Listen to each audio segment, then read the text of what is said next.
Salut tout le monde, si vous avez cliqué ici, c'est que vous êtes curieux de voir ce qui se tramait dans le ciel du Bourget à la fin des années 50 et 60.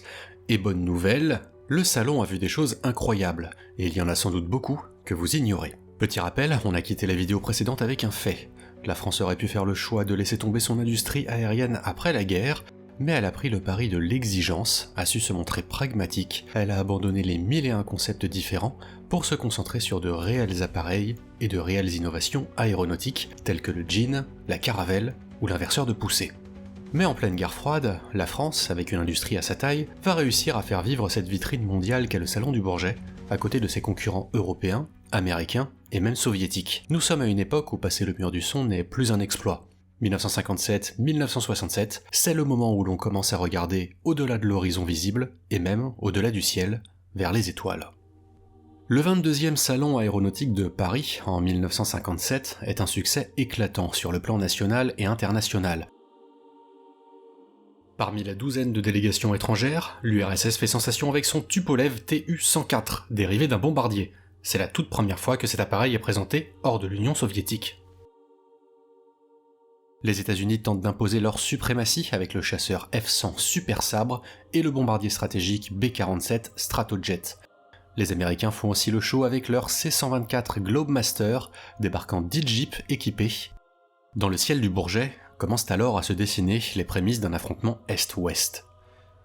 Déjà présent en 1957 et encore fortement utilisé aujourd'hui, on peut découvrir une maquette du Lockheed C-130. Les USA présentent un nouveau venu, le Snark, premier engin intercontinental transsonique et seul missile de croisière intercontinental jamais mis en œuvre par les USA. Sa mise en service a lieu alors que les missiles balistiques intercontinentaux sont en cours de développement. Dans ces mêmes cieux, les initiés pouvaient deviner l'avenir de l'aéronautique française. Le Super Mystère B2 et le Mirage 3, pilotés par Roland Glavany, symbolisent cette évolution. Devenu chef pilote d'essai chez Dassault après la mort de Kostya Rozanov en 1954, Glavany avait déjà effectué les premiers vols du Mirage 1 et du Mirage 3, et plus tard, en 1959, celui du Mirage 4. Cette gamme couvre alors tous les besoins de l'armée de l'air en chasseurs performants et annonçait l'arrivée du Mirage 4 comme vecteur de dissuasion nucléaire sous l'impulsion du général de Gaulle. Avec l'ajout de l'étendard, monomoteur pour l'aéronautique navale, la spécialisation industrielle prend forme. Dassault se consacre aux avions de combat et aux jets d'affaires, et dans une certaine mesure à la patrouille maritime avec le Breguet Alizé. En effet, Breguet sera racheté par Marcel Dassault en 1971, tandis que Sud Aviation, issu de la fusion de la SNCASO et de la SNCASE, se focaliseront sur l'aviation civile, notamment avec la Caravelle, et aussi l'aviation d'entraînement avec le Fouga Magister. Fouga sera absorbé par Sud Aviation à la fin des années 60. Le paysage se dessinait en préfigurant l'industrie que l'on connaît encore aujourd'hui, où une rationalisation de la production est en marche. Ce salon de 1957, il permet pour la France de voir sa restructuration industrielle, qui nous parle encore aujourd'hui. Au global, elle expose 104 appareils et se distingue par des modèles originaux, comme le Gerfolg 2 d'André Turca, le SE Durandal et l'Atar volant, un drôle d'appareil pouvant décoller à la verticale, se mouvoir dans l'air, puis venir se reposer à la verticale. C'est aussi le moment où la France fait encore voler des concepts, mais qu'elle sait déjà bon pour la casse. En effet, si le public adore ces machines, c'est moins le cas de la réalité opérationnelle, et comme on l'a vu dans la précédente vidéo, l'heure n'est plus à créer des concepts à tout va, mais de se concentrer sur des productions réalistes. Mais la France n'est pas seule sur le vieux continent, les Européens offrent aussi une concurrence féroce dans les secteurs civils et militaires.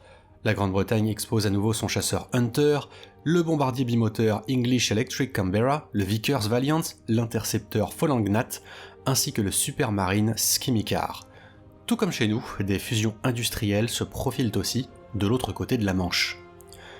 Du côté du show aérien, les spectateurs peuvent s'émerveiller devant la patrouille acrobatique anglaise sur Hunter, américaine sur F-100 Super Sabre, italienne sur F-84 et française sur Mystère 4A. Fokker, le constructeur néerlandais, présente le F-27 Friendship, un avion de ligne bimoteur. L'Allemagne présente son Do-27, marquant par la même occasion la renaissance de son industrie aéronautique. Au global, on compte 38 aéronefs américains, 25 du Canada, 29 du Royaume-Uni, 6 d'Italie, 4 de Tchécoslovaquie. Quant aux Pays-Bas, l'Espagne et l'URSS, ils présentent chacun un appareil. C'est aussi durant ces années-là que l'on se met à rêver d'un avenir qui apparaît radieux. Rendez-vous compte, il y a encore 15 ans, on se battait au-dessus d'une Europe à feu et à sang en Messerschmitt 109 et en Spitfire. Et pourtant, 15 ans après, on parle déjà d'aviation commerciale supersonique.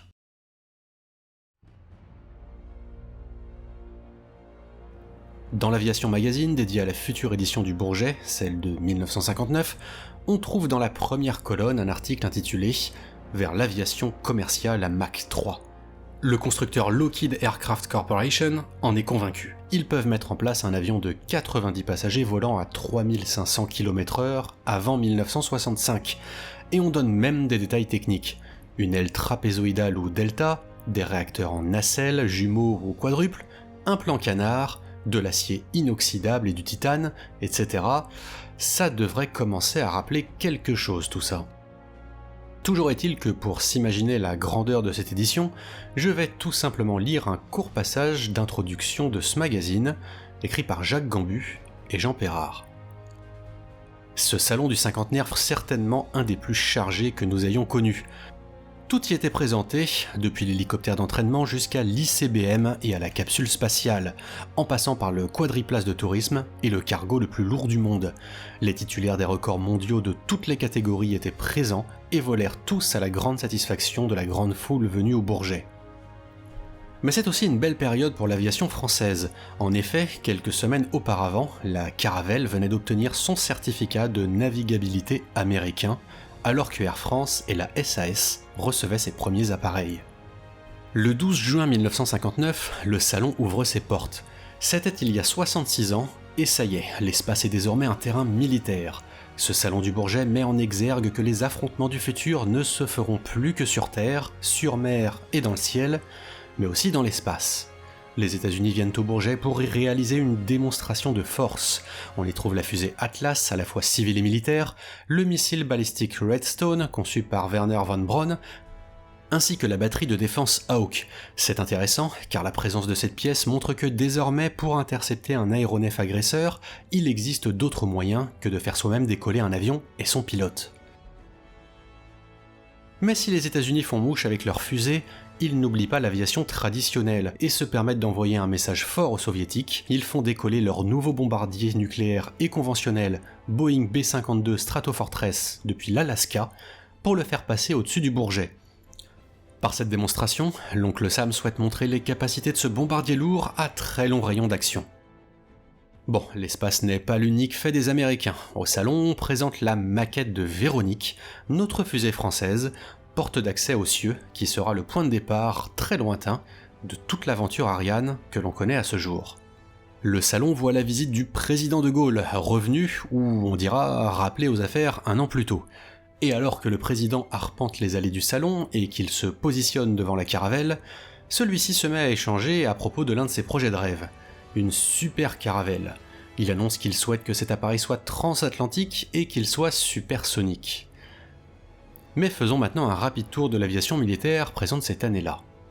L'armée de l'air présente une grande maquette d'une base aérienne afin d'exposer au public les missions sous la responsabilité de l'armée de l'air et dans le cadre de l'OTAN.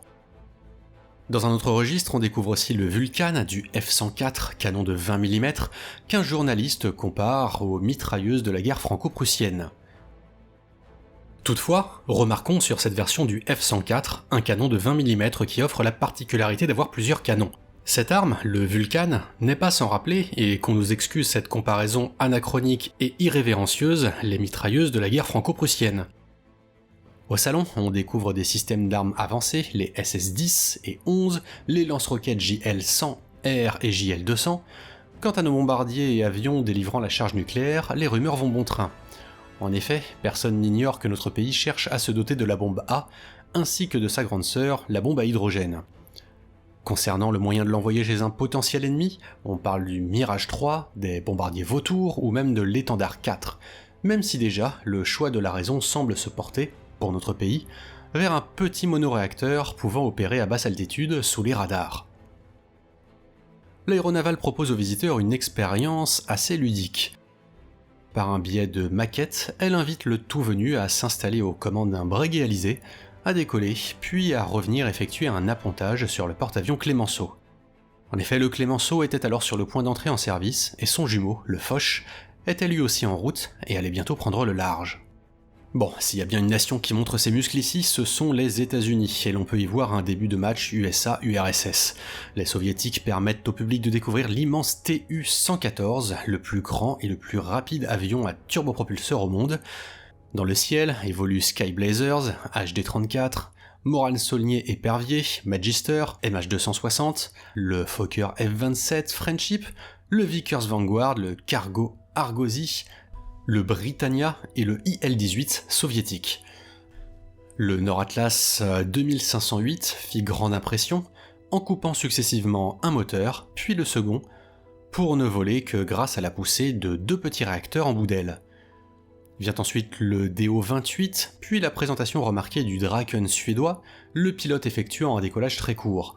Les Anglais présentent alors leur avion d'attaque au sol NA-39, et c'est ensuite le Griffon qui prend les airs, suivi du Breguet 940. Le spectacle aérien continue et ce sont 3 Mirages et 2 étendards 4 qui se retrouvent ensuite dans les airs. Ils font eux aussi forte impression avec un des Mirages allumant un moteur fusée SEPR avant de réaliser une superbe montée propulsée par une véritable colonne de feu. Et là, on a fait fort, car alors que 2 Mirages se posent, le public fut surpris de voir passer dans le ciel le 3e Mirage, rejoint par un autre appareil sorti de nulle part. Un autre aéronef qui ressemble étrangement à un Mirage d'ailleurs, mais en plus gros et avec 2 moteurs. Et cet ovni, c'était tout simplement le tout nouveau biréacteur Mirage 4 qui venait d'effectuer son tout premier vol seulement 2 jours plus tôt. Donc si ça c'est pas la classe, et inutile de préciser qu'en tribune, Charles de Gaulle était présent pour ce tour de force. Suite à cette démonstration, ce sont les 12 avions de la patrouille de France qui prennent le ciel pour un show qui ne laisse personne indifférent. Après que le ciel se soit teinté de bleu, de blanc et de rouge, le spectacle aérien continue avec l'Alouette, vient ensuite un KB-50, ravitaillant simultanément un biréacteur B-66, un chasseur F-100 et un F-101. Ces chasseurs-là feront ensuite leur show, rejoints par un F-102 et un F-104. Suite à tous ces pointus, ce fut au tour des mastodontes du ciel de prendre l'air. C-130 et C-133 font leur présentation avant que le public ne voit voler simultanément les bombardiers Valiant, Vulcan et Victor.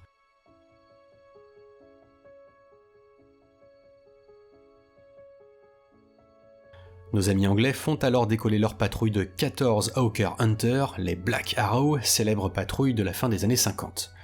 Pour clôturer les présentations en vol, les organisateurs ont fait voler 27 vautours et Super Mystère. C'est un immense succès pour ce salon de 1959, avec 650 000 spectateurs qui étaient présents du 12 au 21 juin, dont 300 000 pour les 2 derniers jours seulement. Il y a aussi un nouveau record de participation, avec 265 exposants et 14 nations participantes.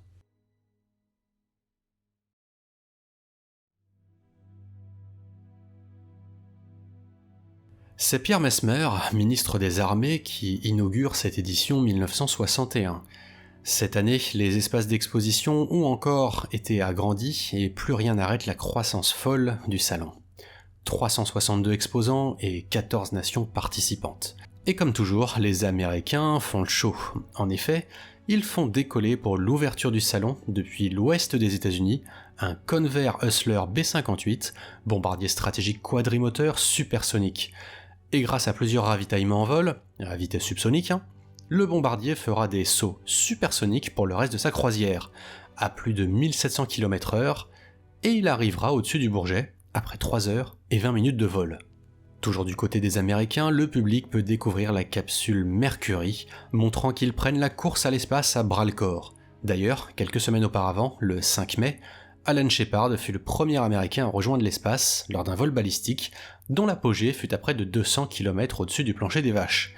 Mais dans toutes les têtes, le succès est bien évidemment du côté de l'URSS, qui avant même le voyage de Shepard, avait réussi dès le 12 avril, il s'agit bien évidemment de Yuri Gagarin. Chez Sud Aviation aussi, on a une surprise, une maquette d'un bel oiseau tout en finesse. Il s'agit bien évidemment de la Super Caravelle qui nous offrira plus tard le plus bel avion de tous les temps. Le samedi, dans le ciel, les démonstrations se succèdent, malgré un temps maussade et un plafond assez bas.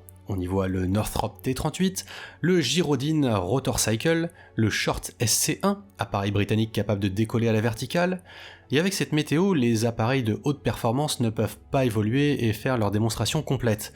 Ils se contentent donc de passages bas sans réelles acrobaties. C'est moins impressionnant pour le public, mais bien plus sécurisant à bien des égards.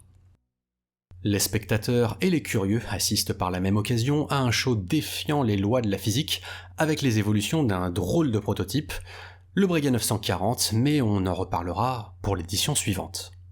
Vers 17h s'aligne le bombardier supersonique Hustler B-58.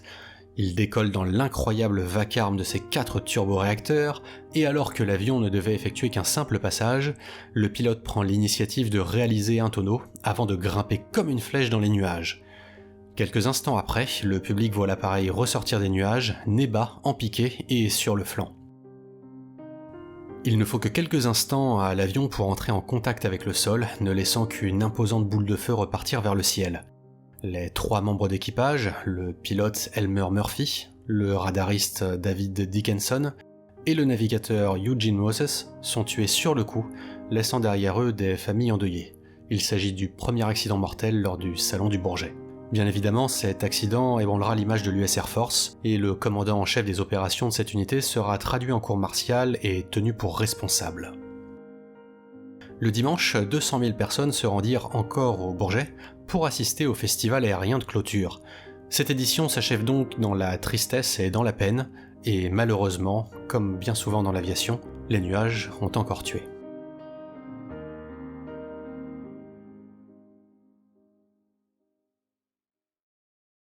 Du 7 au 16 juin 1963 s'ouvre le 25e Salon international de l'aéronautique et de l'espace. Côté avion de combat, on retrouve l'étendard, partie intégrante de la chasse embarquée française. À nouveau, les spectateurs auront l'occasion d'admirer les Mirage 3 et 4. Tiré du Mirage, et nouveauté cette fois, les spectateurs regardent curieusement un nouvel appareil expérimental, le Balzac.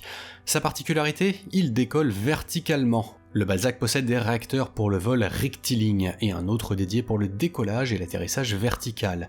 Cet appareil retiendra fortement l'attention de Gaulle lors de sa visite au salon, mais nous en reparlerons un peu plus loin. Dans les avions légers, Morane présente les Rallye, un grand succès exporté dans près de 40 pays.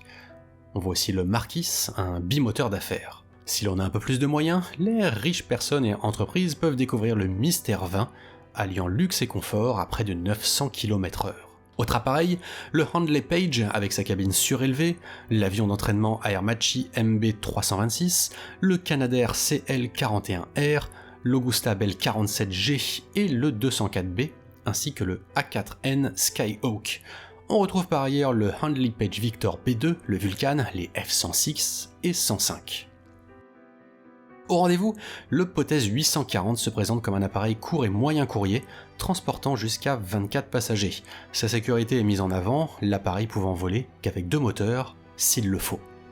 L'aéronef suivant est un peu plus connu, très célèbre pour ses capacités de lutte anti-sous-marine. Son nom vous dira quelque chose car c'est cette année que l'on peut admirer le Breguet Atlantique, un fantastique appareil disposant d'un rayon d'action théorique de 9000 km. Petite révolution, le Breguet 941. 2 chiffres à retenir. L'avion fait 26 tonnes et décolle en moins de 100 mètres. Ceci est rendu possible grâce à ses 4 turbopropulseurs pensés pour souffler l'air directement dans ses dispositifs hypersustentateurs, lui offrant une portance incroyable. Ce même dispositif lui permet de réaliser des approches à moins de 50 nœuds, soit environ 90 km/h, et d'atterrir sur une distance totalement improbable. Au salon, Sud Aviation réalise un ballet d'hélicoptères montrant son savoir-faire sur les voilures tournantes. On y voit aussi un gros hélicoptère, le Frelon, pouvant transporter de lourdes charges. Il y a 2 ans, on avait vu la maquette d'un projet d'avion de ligne supersonique, et bien depuis le projet a évolué, et Sud Aviation s'est allié avec British Aircraft Corporation et les sociétés présentes ici, la maquette du Concorde et de ses moteurs Olympus. Autre appareil présent en vol, on trouve le Transal, la Super Caravelle,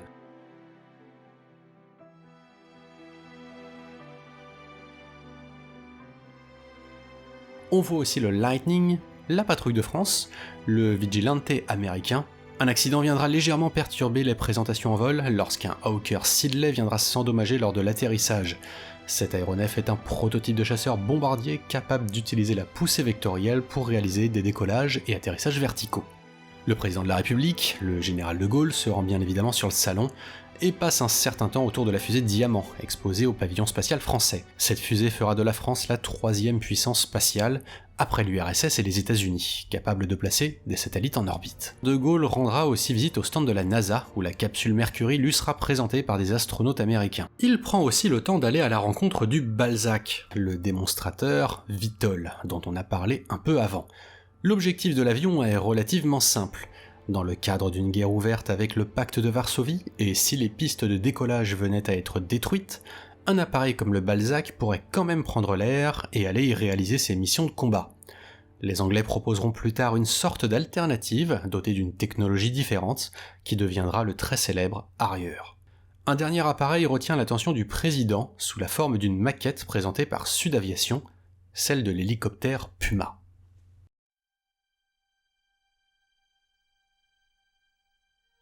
La 26e édition du Salon du Bourget, du 11 au 21 juin, est celle dans laquelle URSS et USA vont réellement commencer à relever leurs manches et débuter une série de bras de fer, dont la première manche sera indéniablement gagnée par l'URSS.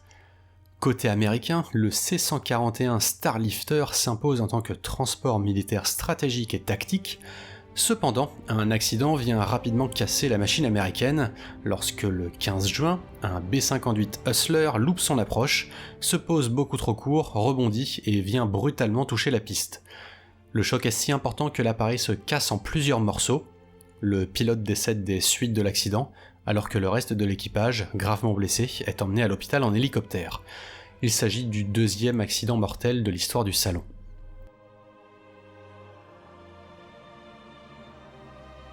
Afin de garder un semblant de tête haute face à l'URSS, c'est carrément le Boeing 707, servant traditionnellement de Air Force One, qui arrive au Bourget, avec le vice-président Hubert Humphrey et 2 astronautes américains, Edward White et James McDivitt. Ils sont là pour mettre en avant le sujet de l'espace, et les Américains ont aussi ramené une fusée à 2 étages, la Titan II. C'était bien pensé, mais l'URSS avait prévu plus grand. Et oui, car au Bourget cette année-là, c'est Youri Gagarin en personne, le premier homme à être allé dans l'espace, qui vole la vedette aux Américains. Sur le reste du plateau, pour parfaire le tableau, les Soviétiques ont même emmené la capsule Vostok, pour la première fois en Occident, vaisseau que Gagarin présente même au public.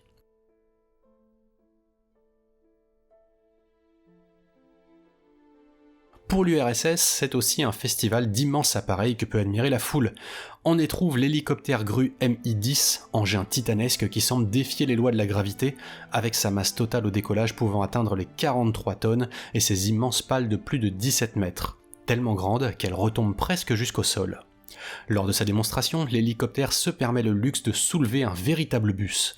Mais ce n'est pas tout, pour terminer, les soviétiques présentent le gigantesque Antonov AN-22. Si l'on se souvient du Bourget 1965, ce n'est malheureusement pas uniquement à cause de la rivalité entre ces deux nations, mais car un autre dramatique accident survient lors du premier jour des démonstrations publiques. En effet, vers la fin de la journée, un Fiat G91 italien termine sa présentation en vol et s'apprête à se poser. Mais il est beaucoup trop bas par rapport au plan de descente. La remise de gaz est un échec, sans doute par faute de carburant. Les avions emportent peu de carburant pour réaliser des démonstrations en vol. Carburant c'est lourd, et donc ça impacte de facto les performances. Bref, le G91, il ne parvient pas à reprendre de l'altitude, il manque de poussée, et il termine son vol dans un parking, tuant 8 personnes au sol, ainsi que le pilote, Italo Tonati. Malgré ce tragique accident, les démonstrations en vol se poursuivent le lendemain, cette fois sans problème. Successivement, les Grumman Tiger, Blue Angels prennent l'air, les Fuga Magister de la patrouille de France, les Draken suédois, les Lightning et les Gnat britanniques, ainsi que les Frecce Tricolori sur leur Fiat G9. Concernant les autres appareils qui évoluent lors de ce salon, on peut compter sur le Canadair CP107, le Puma et le Super Frelon, les très célèbres CH-47 Chinook, le Schweitzer S300C, le Bell 47J Ranger, le de Havilland Canada DHC5 Buffalo. Sur le reste du plateau se mêlent le Lockheed P3 Orion, le F8 Crusader, le Starlifter, l'Ilyushin IL-62, l'Antonov 24, le IL-18, l'Avro Vulcan et le Transal. Durant ce salon, le record de fréquentation sera encore battu avec plus de 850 000 personnes qui auront fait le déplacement.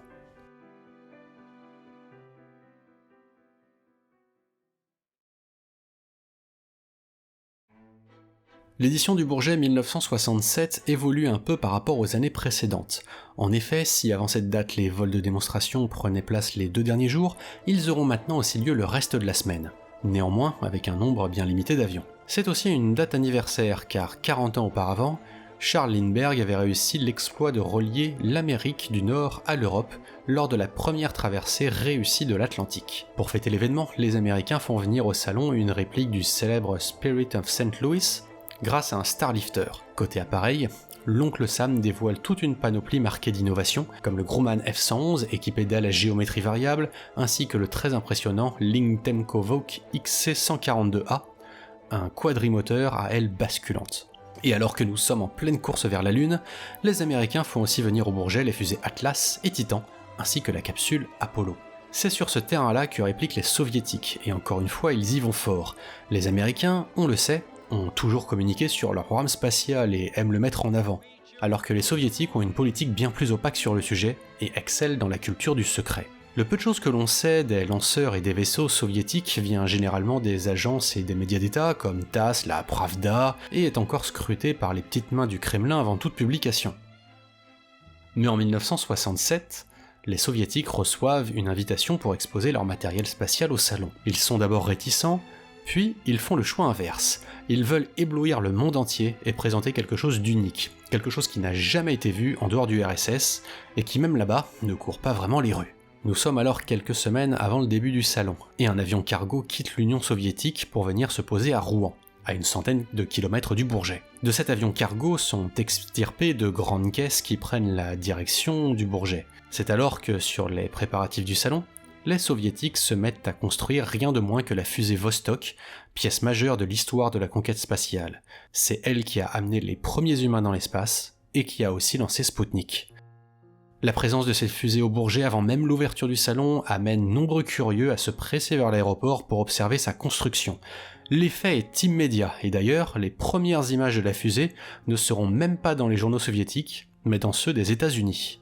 Revenons au salon. Il est inauguré par De Gaulle le 26 mai sous un ciel gris et bas. Le président est accompagné de Pierre Messmer, ministre des Armées, Chaman, ministre des Transports, et Jacques Maillet, le commissaire général du salon. De Gaulle se rend tout d'abord vers les nouveautés françaises liées à la conquête de l'espace, avant d'aller voir le pavillon américain dédié au même sujet. De Gaulle en profite pour rencontrer Michael Collins et David Scott, 2 astronautes américains ayant participé aux missions Gemini. Avec les Américains, De Gaulle se fait présenter l'avion-fusée X-15, détentrice à l'époque du record de vitesse. Le président se rend ensuite vers l'espace dédié à l'URSS, d'où il contemple la fusée Vostok, à côté de divers aéronefs soviétiques. L'ambassadeur de l'Union soviétique, basé à Paris, M. Zorin, présente ensuite au général de Gaulle le satellite Molnia, mastodonte de plus de 1600 kg, évoluant sur une orbite elliptique allant de 1000 à 40 000 km de la Terre. De Gaulle échange quelques instants avec Zorin, notamment sur sa visite effectuée à Baïkonour. Le chef de l'État salue ensuite le cosmonaute Pavel Belialev de la mission Voskhod 2, avant de retourner au pavillon français et à la fusée Diamant. Mais bien sûr, ce n'est pas tout. De Gaulle s'était aussi rendu vers le clou du spectacle, la maquette à l'échelle 1 du Concorde.